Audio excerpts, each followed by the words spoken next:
എനിക്ക് മാതാവ് എന്നുള്ള ഒരാളുണ്ടെങ്കിൽ നീ എനിക്കത് കാണിച്ചു തരണേ. ഞങ്ങൾ കൃപാസനത്തിൻ്റെ മുന്നിൽ കൂടെയാണ് പോയത്, പക്ഷെ ഞാൻ ഒരു പ്രാവശ്യം പോലും തിരിഞ്ഞ് കൃപാസനത്തിൽ നോക്കിയില്ല. അപ്പം എനിക്ക് മനസ്സിലായി അത് മാതാവ് തന്നെയാണെന്ന്.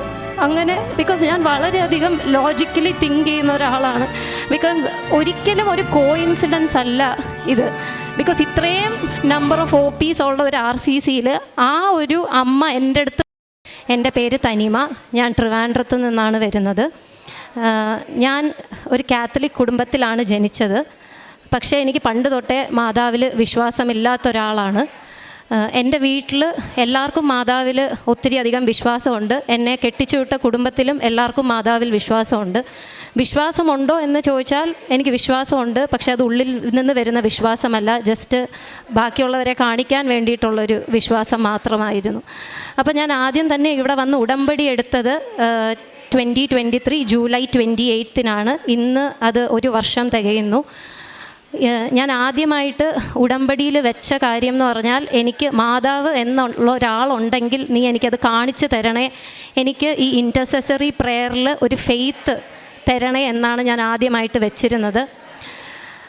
അങ്ങനെ ഇരിക്കുമ്പോഴാണ് ഉടമ്പടി കഴിഞ്ഞ് ഒരു മാസം കഴിഞ്ഞപ്പോൾ നമുക്ക് ഈ കാരുണ്യ പ്രവൃത്തിയൊക്കെ ചെയ്യണം എന്നുള്ളത് കൊണ്ട് ഞാൻ RCCയിൽ സ്ഥിരം പോകുമായിരുന്നു ട്രിവാൻഡ്രത്ത്. അപ്പോൾ RCCയിൽ പൊക്കോണ്ടിരുന്നപ്പോൾ ഞാനിങ്ങനെ മനസ്സിൽ പ്രാർത്ഥിച്ചു, മാതാവേ ഇന്ന് നീ എൻ്റെ അടുത്ത് വരണമേ. എല്ലാവരും പറയുന്നുണ്ടല്ലോ സഞ്ചാരി മാതാവാണെന്ന്, എനിക്കും സഞ്ചാരി മാതാവ് ആരാണെന്ന് അറിയണം. പക്ഷെ നീ എൻ്റെ അടുത്ത് വന്നാൽ മാത്രമേ ഞാൻ വിശ്വസിക്കത്തുള്ളൂ. ഞാൻ ആരെയാണ് സഹായിക്കേണ്ടത് അത് നീ എനിക്ക് കാണിച്ചു തരണേ എന്ന് പറഞ്ഞിട്ടാണ് ഞാൻ RCCയിലേക്ക് പോകുന്നത്. അവിടെ ഒരു ഡോക്ടറിൻ്റെ അടുത്ത് ചെന്ന് ഞാനിരുന്ന് സംസാരിക്കുകയായിരുന്നു. അപ്പോൾ ഡോക്ടറിൻ്റെ അടുത്ത് അവരുടെ അസിസ്റ്റൻ്റ് വന്നിട്ട് പറഞ്ഞു, ഇങ്ങനെ ഒരു അമ്മയും കുഞ്ഞും ഡോക്ടറിനെ കാണാൻ വെയിറ്റ് ചെയ്യുന്നു, അവരെ വിളിക്കട്ടെ എന്ന് ചോദിച്ചു. അപ്പോൾ ഡോക്ടർ പറഞ്ഞു, എന്നെ കാണുന്ന പേഷ്യൻസ് അല്ലല്ലോ, മറ്റേ ഡോക്ടറിനെ കാണുന്നതല്ലേ, അവരിപ്പോൾ അത് കണ്ടിട്ട് പൊക്കോട്ടെ, ഞാൻ പിന്നെ എപ്പോഴെങ്കിലും കാണാമെന്ന് പറഞ്ഞ് ആ സിസ്റ്ററിനെ വിട്ടു. പക്ഷെ ഒരു 5 മിനിറ്റ് കഴിഞ്ഞപ്പോഴത്തേക്ക് ആ ഡോക്ടർ തന്നെ സിസ്റ്ററിനെ വിളിച്ചിട്ട് പറഞ്ഞു, അല്ലെങ്കിൽ ഞാൻ അവരെ കണ്ടേക്കാം, ഇങ്ങനെ വിളിക്കാൻ പറഞ്ഞു. അങ്ങനെ ഞാൻ അവിടെ ഇരിപ്പുണ്ട് ആ സമയത്ത്. അപ്പോൾ ഞാൻ ഡോക്ടറിനോട് ചോദിച്ചു, ഞാൻ വെളിയിൽ ഇറങ്ങി നിൽക്കണോ എന്ന് ഞാൻ ചോദിച്ചു. ബിക്കോസ് ഒരു പേഷ്യൻറ്റിൻ്റെ അടുത്ത് ഡോക്ടർ ഒരു കാര്യം സംസാരിക്കുമ്പോൾ ഒരു തേർഡ് പേഴ്സൺ ഇരിക്കുമ്പം അതൊരു കോൺഫിഡൻഷ്യാലിറ്റി ബ്രീച്ചാണ്. അതുകൊണ്ട് ഞാൻ അങ്ങനെ ചോദിച്ചു. അപ്പോൾ ഡോക്ടർ പറഞ്ഞു, സാരമില്ല, താൻ ഇവിടെ ഇരുന്നോ, അത് കുഴപ്പമില്ല എന്ന് പറഞ്ഞു. അങ്ങനെ ഈ അമ്മയും മോളും ഞങ്ങളിരിക്കുന്ന റൂമിൽ വന്നു, ഡോക്ടറിനെ കണ്ട് സംസാരിക്കുകയൊക്കെ ആയിരുന്നു. ഡോക്ടറിന് പണ്ടോട്ടേ പരിചയമുള്ള ഒരു അമ്മയും മോളുമാണ്. അപ്പം എന്നെ ജസ്റ്റ് ഇൻട്രൊഡ്യൂസ് ചെയ്തു, ഇതുപോലെ വോളണ്ടിയറായിട്ട് ചാരിറ്റി വർക്ക് ചെയ്യാൻ വന്നതാണ് എന്ന് പറഞ്ഞ് ജസ്റ്റ് ഒന്ന് ഇൻട്രൊഡക്ഷൻ ചെയ്തു. അത് കഴിഞ്ഞ് അമ്മയും ഡോക്ടറും തമ്മിൽ സംസാരിക്കുകയായിരുന്നു. മോൾ എൻ്റെ അടുത്തിരുന്ന് പടം വരയ്ക്കുകയാണ്. അപ്പോൾ അമ്മ ഇങ്ങനെ ഡോക്ടറിൻ്റെ അടുത്ത് സംസാരിച്ചുകൊണ്ടിരിക്കുന്നതിൻ്റെ ഇടയിൽ എന്നെ ജസ്റ്റ് ഒന്ന് നോക്കി, എന്നിട്ട് പറഞ്ഞു, ഡോക്ടർ ഞങ്ങളിപ്പോൾ ഒരു പുതിയ വീട് വെച്ചു, അതെവിടെയാണെന്ന് അറിയുമോ എന്ന് ചോദിച്ചു. അപ്പോൾ ഡോക്ടർ ചോദിച്ചു, എവിടെയാണ്? അപ്പം അവർ പറഞ്ഞു, കലവൂരെന്ന് പറയുന്ന സ്ഥലത്താണ്, ആലപ്പുഴയിൽ. അപ്പം എനിക്ക് മനസ്സിലായി അത് മാതാവ് തന്നെയാണെന്ന്. അങ്ങനെ ബിക്കോസ് ഞാൻ വളരെയധികം ലോജിക്കലി തിങ്ക് ചെയ്യുന്ന ഒരാളാണ്. ബിക്കോസ് ഒരിക്കലും ഒരു കോയിൻസിഡൻസ് അല്ല ഇത്. ബിക്കോസ് ഇത്രയും നമ്പർ ഓഫ് OPs ഉള്ള ഒരു RCCയിൽ ആ ഒരു അമ്മ എൻ്റെ അടുത്ത് വരണം എന്നുണ്ടെങ്കിൽ അത് മാതാവ് തന്നെയാണെന്ന് ഞാൻ വിശ്വസിക്കുന്നു. അത് കഴിഞ്ഞ് ആ അമ്മ ഡോക്ടറിനോട് ചോദിച്ചു, ഈ കുട്ടി ശരിക്കും എന്തിനാണ് ഇവിടെ വന്നത്? അപ്പോൾ ഡോക്ടർ പിന്നെയും പറഞ്ഞു, ആ കുട്ടിക്ക് ഫിനാൻഷ്യലി ആരെങ്കിലും സഹായിക്കണം എന്നുണ്ട്, പക്ഷെ അത് ജെനുവിൻ ആയിട്ടുള്ള ആരാണെന്ന് ചോദിക്കാൻ വേണ്ടി വന്നതാണെന്ന് പറഞ്ഞു. അപ്പം ആ അമ്മ തന്നെ ഡോക്ടറിനോട് സജസ്റ്റ് ചെയ്തു, അവിടെ ഒരു കുട്ടി ഉണ്ടല്ലോ അമൃത എന്ന് പറയുന്നത്, ആ കുട്ടിക്ക് കൊടുക്കാൻ പറയുക, ആ കുട്ടിക്ക് ശരിക്കും ആവശ്യമുള്ളതാണെന്ന് പറഞ്ഞു. അങ്ങനെ ഞാൻ ആ കുട്ടിക്കാണ് അന്ന് സഹായം ചെയ്തത്. അന്ന് തൊട്ട് ഈ നിമിഷം വരെ മാതാവ് എൻ്റെ കൂടെ ഉണ്ട്. ഒരു പ്രസൻസ് എനിക്ക് എപ്പോഴും ഫീൽ ചെയ്യാൻ പറ്റും. ഇനിയും ആര് വന്ന് എൻ്റെ അടുത്ത് പറഞ്ഞാലും, മാതാവ് ഇല്ലെന്ന് പറഞ്ഞാലും ഞാൻ വിശ്വസിക്കത്തില്ല എന്നുള്ള ആ ഒരു രീതിയിൽ മാതാവ് എന്നെ വിശ്വസിപ്പിച്ചു. അതാണ് എൻ്റെ ആദ്യത്തെ സാക്ഷ്യം. അതേപോലെ എൻ്റെ ഹസ്ബൻഡും ഞാനും ഇതുപോലെ കത്തോലിക്ക വിശ്വാസികളായിരുന്നെങ്കിലും ഞങ്ങളെപ്പോഴും അമ്പലത്തിൽ പോകുകയും ഞങ്ങൾ ജ്യോതിഷം നോക്കുകയും ഒക്കെ ചെയ്യുമായിരുന്നു. അങ്ങനെ ഇരുന്നപ്പോഴാണ് ഒരു ദിവസം ഉടമ്പടി എടുത്തൊരു 3 മാസം കഴിഞ്ഞപ്പോഴത്തേക്ക് ഹസ്ബൻഡിൻ്റെ ബിസിനസ്സിൽ കുറച്ച് പ്രശ്നങ്ങളൊക്കെ ആയിട്ട് ഞാനപ്പം ഹസ്ബൻഡിൻ്റെ അടുത്ത് പറഞ്ഞു, നമുക്ക് ആലപ്പുഴയിലെ ഒരു പള്ളിയിൽ ധ്യാനത്തിന് പോകാം. പക്ഷെ അത് ഞാൻ കൃപാസനമല്ല ഉദ്ദേശിച്ചത്, വേറെ ആലപ്പുഴയിലെ ഒരു പള്ളിയിൽ. അപ്പോൾ ഹസ്ബൻഡ് അങ്ങനെ ഈ ധ്യാനമൊക്കെ കൂടുന്നത് അത്ര വലിയ ഇഷ്ടമുള്ള കാര്യമൊന്നും അല്ല. പക്ഷെ പുള്ളിക്കാരൻ വളരെ മാതാവിൻ്റെ ഒരു ഭക്തനും എല്ലാമാണ്. പക്ഷേ റിട്രീറ്റ് ഒന്നും കൂടാൻ അത്ര താല്പര്യമില്ല. അപ്പോൾ എൻ്റെ ഒരു നിർബന്ധപ്രകാരം പുള്ളി പറഞ്ഞു ശരി പോകാം എന്ന് പറഞ്ഞു. ഞാനങ്ങനെ വെളുപ്പിന് ഒരു 2 മണിയായപ്പോൾ എറണാകുളം എത്തി. അപ്പം എന്നെ വിളിക്കാൻ വന്ന സമയത്ത് ഹസ്ബൻഡ് പറഞ്ഞു നമ്മളുടെ പോക്ക് നടക്കുമെന്ന് തോന്നുന്നില്ല, ബിക്കോസ് വണ്ടിയുടെ ബ്രേക്ക് ശരിയാവുന്നില്ല. അപ്പോൾ ലോങ് പോകണമെങ്കിൽ നമുക്ക് വേറൊരു വണ്ടി ഇനിയിപ്പോൾ ഇത്രയും വെളുപ്പിന് നമുക്ക് അറേഞ്ച് ചെയ്യാൻ പറ്റില്ല, ഒരു മെക്കാനിക്കിനെ വിളിച്ചിട്ട് കിട്ടുന്നുമില്ല എന്ന് പറഞ്ഞു. പിന്നെ ഭയങ്കര മഴയുമായിരുന്നു. അപ്പം ഞാൻ ഉടമ്പടി തൈലവും ഉടമ്പടി ഉപ്പും എടുത്ത് ബ്രേക്കിൽ കുരിശ് വരച്ച്, വണ്ടിയുടെ മുകളിൽ കുരിശ് വരച്ച് വിശ്വാസ പ്രമാണം ചൊല്ലി പ്രാർത്ഥിച്ചു. ഞങ്ങൾ എന്നിട്ട് യാത്ര തുടങ്ങി. ഞങ്ങൾ എത്തേണ്ട പള്ളിയിൽ എത്തുന്നിടം വരെ ഞാൻ ഞങ്ങൾ 2 പേരും ചൊല്ലിക്കൊണ്ടിരുന്നു. ഞങ്ങൾ കൃപാസനത്തിൻ്റെ മുന്നിൽ കൂടെയാണ് പോയത്. പക്ഷേ ഞാൻ ഒരു പ്രാവശ്യം പോലും തിരിഞ്ഞ് കൃപാസനത്തിൽ നോക്കിയില്ല. ബിക്കോസ് എനിക്ക് മറ്റേ പള്ളിയിൽ 6:30 മുന്നേ എത്തണം എന്നുള്ളത് മാത്രമായിരുന്നു എൻ്റെ ടാർഗറ്റ്. എനിക്ക് അവിടുത്തെ കുർബാന കൂടണം എന്നുള്ളതായിരുന്നു. അങ്ങനെ ഞങ്ങൾ എത്തി. പക്ഷേ മഴ കാരണം ഞങ്ങൾ ലേറ്റായിപ്പോയി. ഞങ്ങൾക്ക് അന്ന് കുർബാന കൂടാൻ പറ്റിയില്ല. അതേപോലെ ഒരു അരമണിക്കൂർ കഴിഞ്ഞപ്പോൾ എൻ്റെ ഹസ്ബൻഡ് പറഞ്ഞു ഇവിടെ ഞാൻ അധികം നേരം നിൽക്കത്തില്ല, എനിക്ക് നിൽക്കാൻ തോന്നുന്നില്ല, നമുക്ക് തിരിച്ചു പോകാം എന്ന് പറഞ്ഞു. അപ്പോൾ എനിക്ക് വളരെ വിഷമമായി. അപ്പം ഞങ്ങൾ വണ്ടി കയറുന്ന വഴിക്ക് ഹസ്ബൻഡ് പറഞ്ഞു നമുക്കൊരു കാര്യം ചെയ്യാം, കൃപാസനത്തിൽ പോയാലോ എന്ന് ചോദിച്ചു. അപ്പോൾ എനിക്കത് ഭയങ്കര ഒരു അത്ഭുതമായി. ബിക്കോസ് എൻ്റെ ഹസ്ബൻഡ് സ്ഥിരം എറണാകുളം ട്രിവാൻഡ്രം പോകുന്ന ഒരാളാണ്, പക്ഷേ അങ്ങനെ കൃപാസനത്തിൽ കയറാറേ ഇല്ല. അപ്പോൾ എന്നോട് ഇങ്ങോട്ട് ചോദിച്ചപ്പോൾ എനിക്ക് വളരെ സന്തോഷമായി. ഞാൻ പറഞ്ഞു ശരി എന്നാൽ നമുക്ക് കൃപാസനത്തിൽ പോകാം, പക്ഷേ ഇപ്പോൾ അവിടുത്തെ കുർബാന സമയം കഴിഞ്ഞിട്ടുണ്ടാവുമായിരിക്കും എന്ന് പറഞ്ഞു. അങ്ങനെ ഞങ്ങൾ വന്ന് കറക്റ്റായിട്ട് കയറിയതും ഇവിടെ കുർബാന നടന്നുകൊണ്ടിരിക്കുകയാണ്. ഫസ്റ്റ് റീഡിങ് നടക്കുവാണ്. ഞങ്ങൾ 2 പേരും കയറി വരുമ്പം കേൾക്കുന്ന റീഡിംഗ് എന്ന് പറഞ്ഞാൽ ഞാൻ ഇംഗ്ലീഷിൽ പറയാം, there should be no other God other than me. അപ്പോൾ അത് ഞങ്ങൾക്ക് 2 പേർക്കുമുള്ള ഒരു മെസ്സേജായിട്ടാണ് എനിക്കന്ന് തോന്നിയത്. ഞങ്ങളെ സ്പിരിച്വലി അത് ഒത്തിരി അധികം അപ്ലിഫ്റ്റ് ചെയ്തിട്ടുണ്ട്. അന്ന് തൊട്ട് ഇന്ന് വരെ ഞങ്ങൾ മുടങ്ങാതെ ഡെയിലി പള്ളിയിൽ പോകും. ഞങ്ങൾക്ക് അത്ര അധികം വയ്യാതിരുന്നാൽ മാത്രമേ ഞങ്ങൾ പള്ളിയിൽ പോകാതിരുന്നിട്ടുള്ളൂ. അല്ലാതെ എല്ലാ ദിവസവും ഞങ്ങൾ മുടങ്ങാതെ പള്ളിയിൽ പോകും. ആത്മീകമായിട്ട് ഞങ്ങളെ മാതാവ് ഒത്തിരി അധികം വളർത്തിയിട്ടുണ്ട് ഈ ഉടമ്പടിയിലൂടെ. അതാണ് എൻ്റെ മാതാവിൻ്റെ പ്രസൻസിനുള്ള സാക്ഷ്യം. പിന്നെ രണ്ടാമത്തെ മെയിൻ സാക്ഷ്യം എന്ന് പറഞ്ഞാൽ ഞാൻ കഴിഞ്ഞ വർഷം ഇതുപോലെ ഒരു ലാംഗ്വേജ് എക്സാം എഴുതിയിട്ടുണ്ടായിരുന്നു, പുറത്തു പോകാനായിട്ട് നോക്കുന്നുണ്ടായിരുന്നു, PTE എക്സാം. അപ്പോൾ PTE എക്സാമിന് ഞാൻ സ്പെഷ്യൽ കോച്ചിങ്ങിനോ ഒന്നും പോയിട്ടില്ല. ഉടമ്പടി എടുത്ത് 15th ഡേയിലായിരുന്നു എൻ്റെ PTE എക്സാം. അപ്പം ഞാൻ ഏറ്റവും കൂടുതൽ പ്രിപ്പയർ ചെയ്തത് എങ്ങനെയാണെന്ന് ചോദിച്ചാൽ ഞാൻ കൂടുതലായിട്ട് ബൈബിൾ വായിക്കുമായിരുന്നു, ഞാൻ നോൺ സ്റ്റോപ്പായിട്ട് കൊന്ത ചൊല്ലുമായിരുന്നു, ഞാൻ ഒത്തിരി അധികം പ്രാർത്ഥിക്കുമായിരുന്നു. ബിക്കോസ് എനിക്ക് പ്രാർത്ഥിക്കുമ്പം മടുക്കത്തില്ലായിരുന്നു. എനിക്കത് പ്രത്യേകമായിട്ട് ഒരു അഭിഷേകം ദൈവം തന്നിട്ടുണ്ടായിരുന്നു. അതിപ്പോഴും നിലനിർത്തിക്കൊണ്ട് പോകുന്നു. അപ്പം ഈ PTE എക്സാമിൻ്റെ ദിവസം ഞാൻ ഉടമ്പടി തൈലം ഇട്ട് കുരിശ് വരച്ച് പ്രാർത്ഥിച്ച് മാതാവിൻ്റെ കാശി രൂപം എൻ്റെ കഴുത്തിലെ മാലയിൽ കോർത്തിട്ടിട്ടാണ് ഞാൻ എക്സാമിന് പോയത്. അപ്പം ഞാൻ എക്സാം ഹാളിൽ കയറിയപ്പം ആസ് എനി ലാംഗ്വേജ് എക്സാം ഇതിനും reading, listening, writing and speaking 4 മൊഡ്യൂളുണ്ട്. അങ്ങനെ ഞാൻ ഓരോ മൊഡ്യൂൾ തുടങ്ങിയപ്പോഴും മാതാവേ കൂടെ ഉണ്ടായിരിക്കണമേ, പരിശുദ്ധാത്മാവേ നീ എനിക്ക് ഇതിൻ്റെ ഉത്തരങ്ങൾ കാണിച്ചു തരണേ എന്ന് പറഞ്ഞാണ് ഞാൻ എഴുതിയത്. എക്സെപ്റ്റ് റീഡിങ് ഞാൻ തുടങ്ങിയപ്പോഴേ എനിക്ക് ഭയങ്കര ഓവർ കോൺഫിഡൻസ് ആയിരുന്നു. ബിക്കോസ് എനിക്കെല്ലാം ഈസി ആയിട്ട് തോന്നി. അങ്ങനെ ഞാൻ റീഡിങ് ഒഴിച്ച് ബാക്കി 3 മൊഡ്യൂൾസ് ചെയ്തപ്പോഴും ഞാൻ മാതാവിനെയും പരിശുദ്ധാത്മാവേ എന്ന് വിളിച്ചുകൊണ്ടാണ് അത് ചെയ്തത്.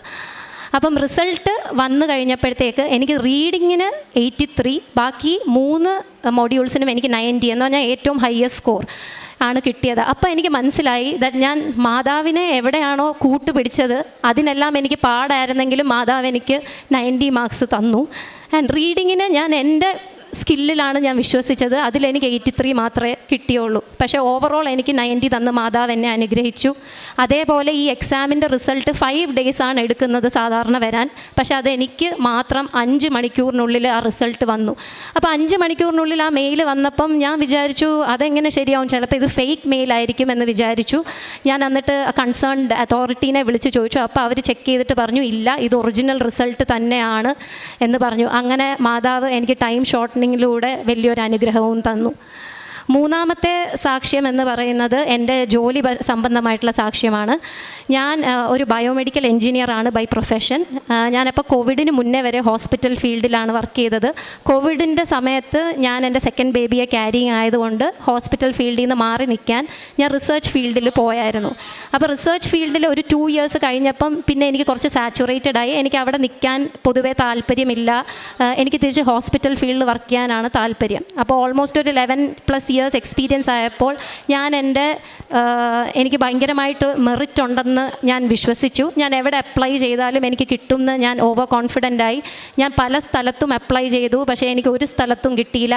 ഞാൻ ഓൾറെഡി ജോലി ചെയ്തുകൊണ്ടിരുന്ന സ്ഥലത്തും എനിക്ക് അറിയുന്ന ആൾക്കാരുണ്ടായിട്ടും റെക്കമെൻഡേഷൻ ചെയ്യിപ്പിച്ചു, എന്നിട്ട് ഒന്നും എനിക്ക് ഒരു സ്ഥലത്തും കിട്ടിയില്ല.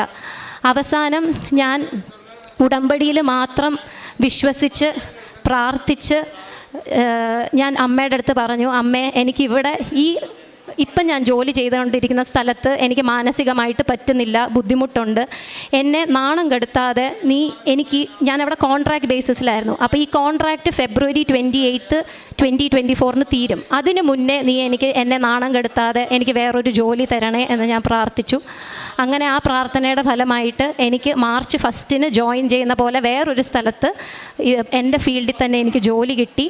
പക്ഷേ ആ ജോലിയാണെങ്കിലും ഞാൻ 1 മാസത്തിനുള്ളിൽ വിട്ടു. ബിക്കോസ് ആ സമയത്ത് എൻ്റെ ഹസ്ബൻഡാണ് എനിക്ക് ആ ഒരു ബോധ്യം തന്നത്, ദാറ്റ് നീ പ്രാർത്ഥിച്ചത് നിനക്ക് നാണക്കേടുണ്ടാവാതിരിക്കണം എന്നുള്ളതാണ്. അത് മാതാവ് നിൻ്റെ പ്രാർത്ഥന കേട്ടു. പക്ഷേ ആ ഒരു ജോലി കയറിയപ്പം എനിക്ക് പ്രാർത്ഥിക്കാൻ, പള്ളി പോകാൻ അല്ലെങ്കിൽ വേറെ ഒരു കാര്യത്തിനും എനിക്ക് സമയമില്ല. ശമ്പളം മാത്രമുണ്ട്, പക്ഷേ ബാക്കി പീസ് ഓഫ് മൈൻഡ് എന്ന് പറയുന്നൊരു സാധനമില്ല. അപ്പം ഞാൻ പിന്നെ അത് തിരുത്തി പ്രാർത്ഥിക്കാൻ തുടങ്ങി. എൻ്റെ ദൈവമേ, എനിക്ക് ദൈവത്തിലോട് കൂടുതൽ അടുക്കുവാനും എനിക്ക് പള്ളി പോകുവാനും എൻ്റെ ബാക്കി എല്ലാ കാര്യങ്ങളും ചെയ്യുവാൻ വേണ്ടി ക്രമീകരിക്കുന്ന ഒരു ജോലി നീ എനിക്ക് തരണേ എന്ന്. അങ്ങനെ ഞാൻ പ്രാർത്ഥിച്ച് എൻ്റെ 2ാമത്തെ ഉടമ്പടി പുതുക്കൽ കഴിഞ്ഞ് ഒരു 3 മാസത്തിനുള്ളിൽ എനിക്ക് എൻ്റെ വീടിൻ്റെ അടുത്ത് തന്നെ എൻ്റെ ഈ ബയോമെഡിക്കൽ ഡിപ്പാർട്ട്മെൻറ്റിൻ്റെ ഹെഡ് ഓഫ് ഡിപ്പാർട്ട്മെൻറ്റായിട്ട് ഒരു ഹോസ്പിറ്റലിൽ ജോലി കിട്ടി. അവിടെയാണ് ഞാനിപ്പോൾ വർക്ക് ചെയ്തുകൊണ്ടിരിക്കുന്നത്. എനിക്ക് പള്ളി പോകാൻ നടന്നു പോകാനായിട്ടുള്ള ദൂരമേ ഉള്ളൂ, വീട്ടിൽ പോകാനും നടന്നു പോകാനായിട്ടുള്ള ദൂരമേ ഉള്ളൂ. എൻ്റെ എല്ലാ കാര്യങ്ങളും ദൈവം അതിനനുസരിച്ച് ക്രമീകരിച്ച് സന്തോഷമാക്കി തന്നിട്ടുണ്ട്. പിന്നെ അടുത്ത സാക്ഷ്യം എന്ന് പറയുന്നത് എൻ്റെ ചേച്ചിയുടെ സൗഖ്യത്തിൻ്റെ സാക്ഷ്യമാണ്. എൻ്റെ ചേച്ചി എബ്രോഡാണ്, ദുബായിലാണ്. അപ്പോൾ ചേച്ചിക്ക് ഇവിടെ നിന്ന് ഉടമ്പടി വസ്തുക്കളൊന്നും നമുക്ക് ആദ്യത്തെ സമയത്ത് എത്തിച്ചു കൊടുക്കാൻ പറ്റിയില്ലായിരുന്നു. അത് കഴിഞ്ഞ് ഒരാൾ പോയ സമയത്ത് നമ്മൾ ഇവിടുന്ന് കാശി രൂപവും ഉടമ്പടി ഉപ്പും ഒക്കെ കൊടുത്തു വിട്ടായിരുന്നു. ചേച്ചിക്ക് സ്ഥിരമായി ബാക്ക് പെയിനും തോള് വേദനയും ഒക്കെ ഉണ്ടായിരുന്നു. അപ്പോൾ തോള് വേദനയ്ക്ക് അവർ സർജറി ചെയ്യണം എന്നാണ് പറഞ്ഞത്. 2-3 ഡോക്ടേഴ്സിനെ കാണിച്ചു. അപ്പോൾ അവർ സർജറിയാണ് നെക്സ്റ്റ് ഓപ്ഷനായിട്ട് പറഞ്ഞത്. വളരെ ബുദ്ധിമുട്ടായിരുന്നു. ഒന്ന് കാലെടുത്ത് വെച്ച് നടക്കാൻ പോലും പറ്റത്തില്ലായിരുന്നു. അപ്പം ഈ കാശിരൂപം വെച്ച് പ്രാർത്ഥിച്ചതിൻ്റെ ഫലമായിട്ട് രോഗസൗഖ്യം നൽകി മാതാവ് അനുഗ്രഹിച്ചു. അതേപോലെ ചേച്ചിക്ക് ഒരു ജ്വല്ലറി ബിസിനസ് ഉണ്ട്. അപ്പം ചേച്ചിയുടെ ജ്വല്ലറി ബിസിനസ്സിൽ എപ്പോഴും സെയിൽസിൻ്റെ ഇത് വരുമ്പോഴത്തേക്ക് വളരെ കുറവായിരുന്നു സെയിൽസ്. ഇതേപോലെ അക്കൗണ്ട്സ് ബുക്കിൻ്റെ മുകളിൽ അവർ കാശിരൂപം വെച്ച് പ്രാർത്ഥിച്ചപ്പോഴത്തേക്ക് ഓരോ പ്രാവശ്യവും കാശിരൂപം വെച്ച് പ്രാർത്ഥിക്കുമ്പോഴും വളരെയധികം സെയിൽസ് ഉണ്ടായി. മാതാവ് അവരെ അനുഗ്രഹിച്ചു. അടുത്തതെന്ന് പറഞ്ഞാൽ എൻ്റെ മോളുടെ ഒരു സാക്ഷ്യമാണ്. എൻ്റെ മോള് 3 വയസ്സാണ്. അപ്പം 3 വയസ്സിൽ അവൾക്ക് യൂറിനിൽ കുറച്ച് ബ്ലഡ് സെൽസിൻ്റെ ഒരു ഡയഗ്നോസിസ് ഉണ്ടായിരുന്നു. ആക്ച്വലി ആരും പറഞ്ഞിട്ടല്ല ശരിക്കും അവളുടെ യൂറിൻ ഞാൻ ടെസ്റ്റ് ചെയ്തത്. എൻ്റെ മനസ്സിൽ തന്നെ മാതാവാണ് തോന്നിച്ചതെന്ന് ഞാൻ അടിയുറച്ച് വിശ്വസിക്കുന്നു. എന്നോട് ഉള്ളിൽ നിന്ന് ഒരാൾ ഇങ്ങനെ എപ്പോഴും പറയും, നീ ചെക്ക് ചെയ്യ്, അവളുടെ യൂറിൻ ചെക്ക് ചെയ്യ് എന്ന് പറയും. അങ്ങനെ ഞാൻ ചെക്ക് ചെയ്തപ്പോൾ അവളുടെ യൂറിനിൽ കുറച്ച് റെഡ് ബ്ലഡ് സെൽസ് ഉണ്ടായിരുന്നു. അങ്ങനെ ഞാനൊരു ഹോമിയോ ഡോക്ടറിനെയാണ് കാണിച്ചത്. അപ്പോൾ ഡോക്ടർ ആദ്യം മരുന്ന് തന്നു. പക്ഷേ മരുന്ന് തന്നതിൻ്റെ കൂട്ടത്തിൽ തന്നെ ഞാൻ എല്ലാ ദിവസവും ഉടമ്പടി തൈലം അവളുടെ ജനൈറ്റൽ ഏരിയയിലിട്ട് കുരിശ് വരച്ച് വിശ്വാസ പ്രമാണം ചൊല്ലി ഉറങ്ങുന്ന സമയത്ത് പ്രാർത്ഥിക്കുമായിരുന്നു. അത് കഴിഞ്ഞ് ഒരാഴ്ച കഴിഞ്ഞ് ടെസ്റ്റ് ചെയ്യാൻ പറഞ്ഞു. ഒരാഴ്ച കഴിഞ്ഞ് ടെസ്റ്റ് ചെയ്തപ്പോഴും അതേപോലെ ആ റിസൾട്ട്, അതിലൊരു മാറ്റവും ഇല്ല. പക്ഷേ ഞാൻ പ്രാർത്ഥന ഞാൻ ഒന്നും കൂടെ സ്ട്രോങ് ആയി തന്നെ പ്രാർത്ഥിച്ചു. ഞാൻ ഓരോ ദിവസവും എന്താണോ ചെയ്തിരുന്നത് അതേപോലെ തന്നെ വിശ്വാസ പ്രമാണം ചൊല്ലി വിശ്വാസത്തിൽ തൈലമിട്ട് പ്രാർത്ഥിച്ചു. അങ്ങനെ 2 ആഴ്ച കഴിഞ്ഞ് പിന്നെയും ടെസ്റ്റ് ചെയ്യാൻ പറഞ്ഞപ്പം യൂറിൻ്റെ റെഡ് ബ്ലഡ് സെൽസ് എല്ലാം പോയി, എല്ലാം നോർമലായി. അതാണ് ആ രോഗസൗഖ്യം തന്ന മാതാവിനും ദൈവത്തിനും 1000 നന്ദി. പിന്നെ എൻ്റെ സ്പിരിച്വൽ ലൈഫിലാണെങ്കിലും എനിക്ക് ഒത്തിരി അധികം പരിശുദ്ധാത്മാവിൻ്റെ കൃപ ലഭിച്ചിട്ടുണ്ട്. എനിക്ക് വളരെയധികം ജലസിയും ആങ്സൈറ്റിയും ഒക്കെ ഉള്ള ആളായിരുന്നു. ഇപ്പോൾ പക്ഷേ എനിക്ക് വേറൊരാൾക്കൊരു കാര്യമുണ്ടെന്ന് പറഞ്ഞാലും എനിക്ക് അങ്ങനെ ഒരു കുശുമ്പോ അങ്ങനെയൊന്നും തോന്നാറില്ല. അതേപോലെ എനിക്ക് വിട്ടുകൊടുക്കാനുള്ളൊരു മനോഭാവം എനിക്ക് പ്രാർത്ഥനയിലൂടെ ലഭിച്ചു. പിന്നെ എനിക്ക് ദേഷ്യത്തിലാണെങ്കിലും ഒരു കൺട്രോൾ വരുത്താനായിട്ട് എന്നെ ദൈവം സഹായിക്കുന്നുണ്ട്. പിന്നെ കുമ്പസാരം എവറി 2 വീക്സിന് ഞാൻ വെയിറ്റ് ചെയ്യാറില്ല. എനിക്ക് എപ്പം തെറ്റ് ചെയ്തു എന്ന് തോന്നിയാൽ ഞാൻ ഉടനെ ഓടിപ്പോയി കുമ്പസാരിക്കും. ഞാൻ എല്ലാ ദിവസവും ദിവ്യബലിയിൽ പങ്കെടുക്കാറുണ്ട്.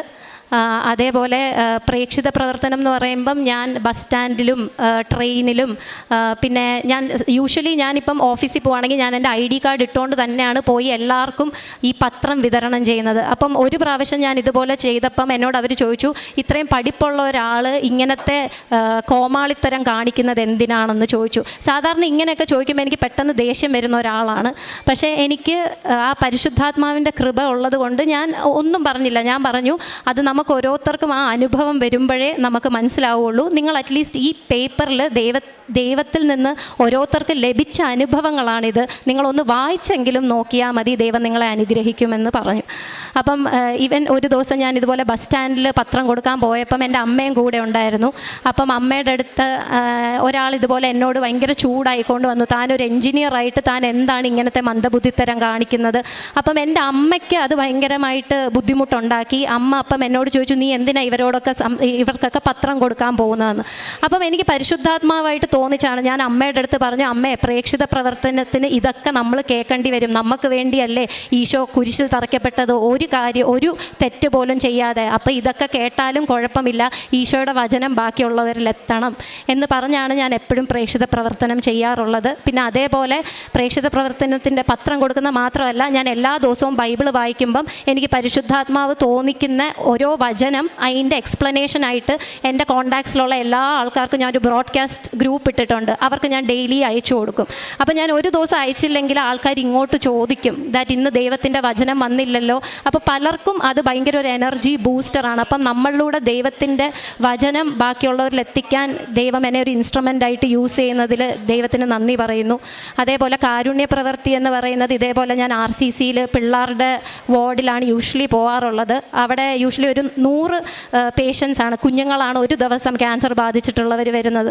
അപ്പം അവർക്ക് മുട്ടായി കൊടുക്കുന്നതും അവർക്കല്ലാതെ അവരുടെ അമ്മമാരോട് സംസാരിക്കുന്നതും അവർക്ക് ദൈവത്തിലൊരു പ്രത്യാശ കൊടുക്കുന്നതും ഒക്കെയാണ് എൻ്റെ കാരുണ്യ പ്രവൃത്തി. പിന്നെ ഓൾഡ് ഏജ് ഹോംസിൽ പോകാറുണ്ട്, ഭക്ഷണം നൽകാറുണ്ട്. ഞാൻ എപ്പോഴും എൻ്റെ പിള്ളേരെ കൊണ്ടുപോകാറുണ്ട്. ബിക്കോസ് പ്രായമായിട്ടിരിക്കുന്നവർക്ക് പിള്ളേരെ കാണുമ്പം ഭയങ്കര സന്തോഷമാണ്. അപ്പം ആ ഒരു സന്തോഷം കൊടുക്കാൻ വേണ്ടി ഞാൻ എൻ്റെ പിള്ളേരെയും കൊണ്ടാണ് കാരുണ്യ പ്രവർത്തികൾക്ക് പോകാറുള്ളത്. എൻ്റെ ജീവിതത്തിൽ ചൊരിഞ്ഞ എല്ലാ അനുഗ്രഹങ്ങൾക്കുമായി ഞാൻ ഈശോയോടും മാതാവിനോടും 1000 നന്ദി പറയുന്നു.